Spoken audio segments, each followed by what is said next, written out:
Vamos saber o que está influenciando esse mercado? Vamos ao mercado de commodities com Maurício Berinello. Vamos lá, Davi.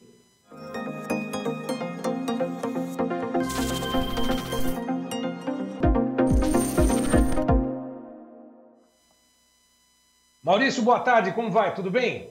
Eu vou bem, Braga. Boa tarde a todos. Bom, começamos pela questão relacionada aí aos preços dos combustíveis. Ontem houve um anúncio de um recuo, uma redução nos preços das bombas, aliás, na refinaria. Isso deve chegar até as bombas ainda nas próximas horas, nos próximos dias. E o petróleo está caindo. Eu lembro que você chegou a citar que abaixo dos $75 já era um ponto de atenção. Nesse momento, $72 o barril, o WTI. Isso também chama atenção, é algo que demonstra exatamente aquilo que você tem falado sobre a recessão nos Estados Unidos e também na Europa? Boa tarde. Sim, Braga, a gente tinha, até boa tarde a todos de novo, até ontem a gente tinha uma defasagem muito importante nos combustíveis, né? Que no caso do diesel chegava a 10% e na gasolina cerca de 9%. Né? Então a Petrobras ajustou os preços, ajustou uma hora depois de eu abastecer o meu carro, só para né, você ver como nem tudo é sorte na vida, mas isso é uma tendência bastante natural nesse momento. Desculpa estar olhando de lado aqui, que eu estou sem computador aqui ainda, e eu estou acessando os preços exatamente para poder comentar um pouco melhor. Então, as commodities energéticas, elas claramente sinalizam que o preço provavelmente vai abaixo de onde estamos agora, porque, por enquanto, Braga, as indicações da recessão nos Estados Unidos têm se agravado nesse momento, né?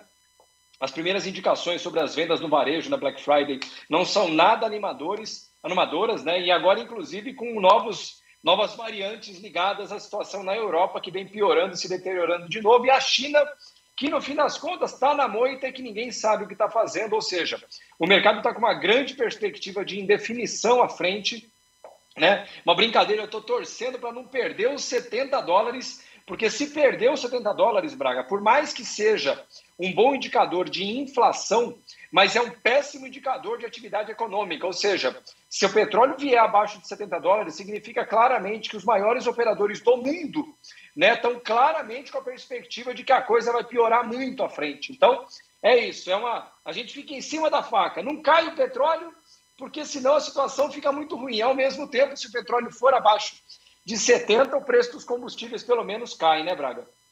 E agora, é lógico, estão observando todas essas movimentações no mundo todo, chegada do final de ano, geralmente o dólar aqui, né, nesse período, tem aquela chamada, né, remessa de lucros para o exterior. Isso. Era para estar um pouco mais alto, mas R$ 5,20 ainda está dentro de uma faixa de cotação adequada. Era para ter disparado com todas essas incertezas ou não? Não, na verdade não, Braga. Aquela que a gente chama de sazonalidade de alta do dólar, né? Porque todo ano, entre outubro e o início de dezembro, existe uma pressão grande de saída de dólares do Brasil, de empresas multinacionais que mandam seus lucros. Só que essa sazonalidade também, Braga, já acabou. Né? Isso vai mais ou menos até o dia 5 a 10 de dezembro, ou seja, a situação posta já. Né? O que tem acontecido agora, nas últimas semanas, né? E eu estou tentando acessar agora aqui, que eu estou no celular aqui, olhando ele agora aqui, mas o dólar, frente às demais moedas, né? Não só o real, mas frente ao euro, por exemplo, ele já perdeu muita força nesse momento, nos últimos dias, né? E agora ele segue caindo. E, de novo, isso não é necessariamente um bom indicador, Braga. Tá? Porque houve um estresse muito grande no segundo semestre de 22, que levou o euro para a maior cotação em 40 anos, né? O ien no Japão também. Então, agora, a gente está dando um alívio no nível de estresse, mas isso não é uma indicação de melhora à frente. Na verdade, é uma sinalização clara de que o mercado realmente exagerou um pouco, né, no medo, mas agora me parece claramente só mais um indicador. Quando a gente soma petróleo, mercado de ações em queda e principalmente o dólar globalmente parando de subir, é que o mercado parece mesmo, sabe, uma brincadeira que eu tenho feito, sabe aquele silêncio que vem antes do furacão? Me parece exatamente isso nesse momento, Braga. Esse silêncio antes do furacão que, né, deixa todo mundo aí com a orelha em pé, né? Aliás, com os cabelos, né? A orelha fica meio difícil, né? Cresce um pouquinho. Depende do tipo de animal. Para quem tem, para quem sobra, né? Agora, falando de dois extremos aí, aliás, não extremos, né? A soja tem uma alta diria, contida, uma alta nesse momento nas negociações, e por outro lado o trigo também tem uma disparada, uma alta mais consistente, não digo consistente, mas uma alta mais elevada nesse momento em percentuais. É momento de fazer o hedge? O que está acontecendo no trigo? É com relação à falta do trigo no mercado mundial, produção? O que está acontecendo? Bom, o trigo nesse momento subindo 3% aí, né? Até que é um dado importante, mas é importante lembrar que, por exemplo, no início de outubro, ele estava $9,70. E aí ele chegou a bater $7,20 em questão de um mês e meio. Então, o que está acontecendo agora no trigo, eu não vou ser o mais otimista da mesa, eu não consigo ser. Me parece, por enquanto, um alívio da queda, né? Porque ele ainda está em preços bastante altos historicamente. Eu gosto de lembrar que antes do Covid, né, Braga?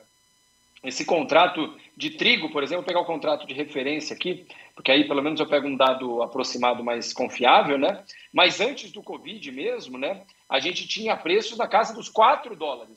Então ele ainda está em 7,50, ainda é um preço alto, que é a mesma situação da soja, que é a mesma situação do milho. A soja, para ser bem sincero, o trigo eu não estou muito otimista ainda não, para ser bem sincero, eu acho que a gente está só respirando um pouco, né? Tem chance de ser um fundo transitório, mas por enquanto faltam argumentos que sinalizem isso mais claramente. No caso da soja, Braga, esses $14,80 eu vou falar que tá difícil, viu? Toda vez que ele tenta bater ali, o mercado entra vendendo. Aconteceu isso ontem, aconteceu isso hoje de novo. Eu ainda estou muito reticente. Vou dar uma dica para você, assim, uma opinião. Dica não, uma opinião, tá?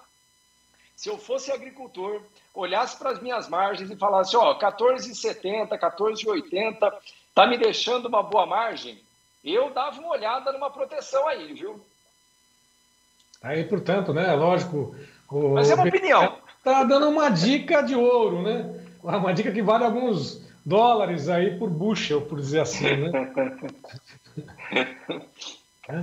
Agora, fazer ou não, né? R$175 em média saca, pode querer esperar os $15, pode acontecer, como pode não acontecer, certamente isso vai sempre bater na trava, tem a realização, mas tá aí, observem essa possibilidade de fazer uma trava nesse momento com a soja, segundo o próprio Maurício Bellinello. Aliás, Maurício, para poder finalizar contigo, é lógico, todos esses sistemas são sempre abordados, a 10ª turma vem aí, é lógico, só em 2023, mas o pessoal está ansioso já, tem muita gente querendo se inscrever. Opa, sumiu... Voltei.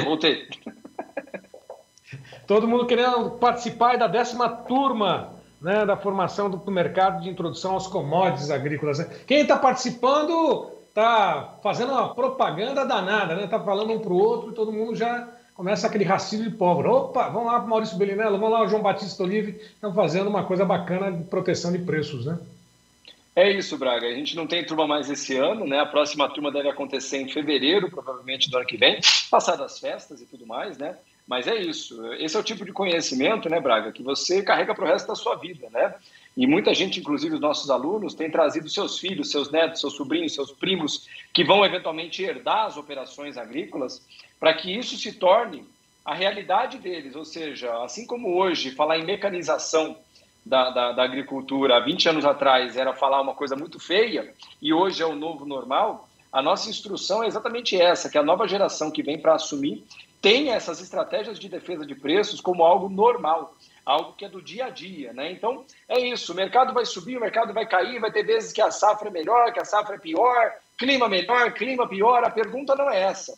A pergunta é, independente do que aconteça, como é que você vai fazer para garantir os melhores preços possíveis, independente do cenário que vem à frente? Tá certo. Então, é uma questão de sorte, né? Só para poder te provocar, é sorte só, né? Todo dia, eu falo que eu tenho sorte todo dia. Quanto mais eu trabalho, mais sorte eu tenho. Sorte é trabalho, né? Arregaçar as mangas, né, Maurício? Não tem outro jeito, Braga. Pelo menos nunca me foi ensinado um outro, não. Isso aí. Um abraço para você, então. Obrigado. Até amanhã. Até amanhã, Braga. Um grande abraço a todos.